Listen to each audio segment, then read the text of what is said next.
السلام علیکم دوستوں، بہنوں، بھائیوں اینڈ بزرگوں۔ آج ہم سورہ المائدہ کی آیت نمبر 1 کی تفسیر پیش کر رہے ہیں۔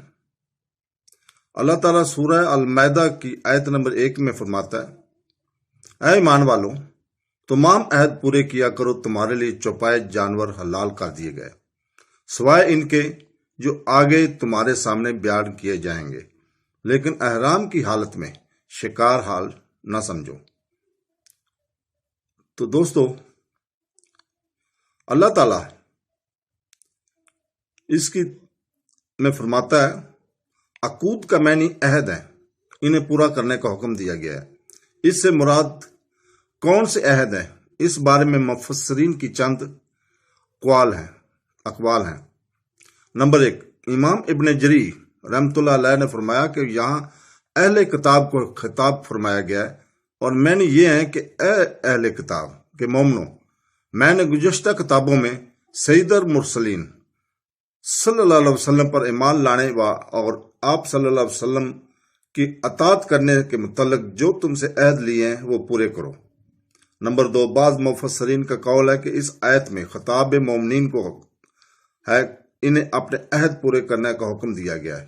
نمبر 3، حضرت عبداللہ بن عباس رضی اللہ تعالیٰ نے فرمایا کہ ان عقود یعنی عہدوں سے مراد ایمان اور وہ ہیں جو حرام اور حلال کے متعلق قرآن پاک میں لیے گئے ہیں۔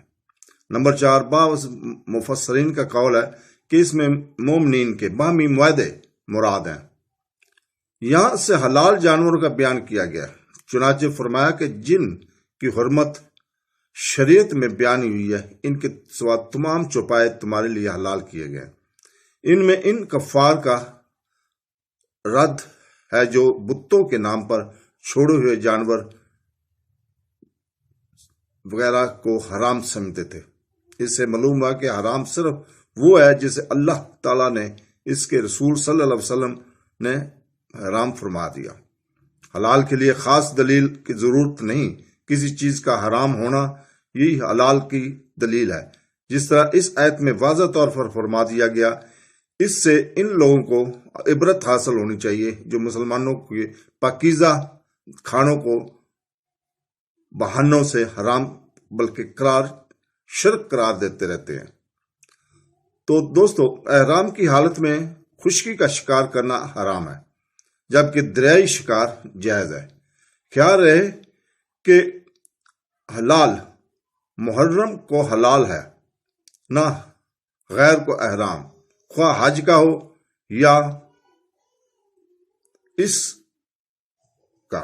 تو دوستو، اللہ تعالی ہمیں قرآن پاک پڑھنے اور اس کی تفسیر پڑھنے اور اس کو سمجھنے کی توفیق عطا فرمائے۔ آمین ثم آمین۔ اللہ حافظ۔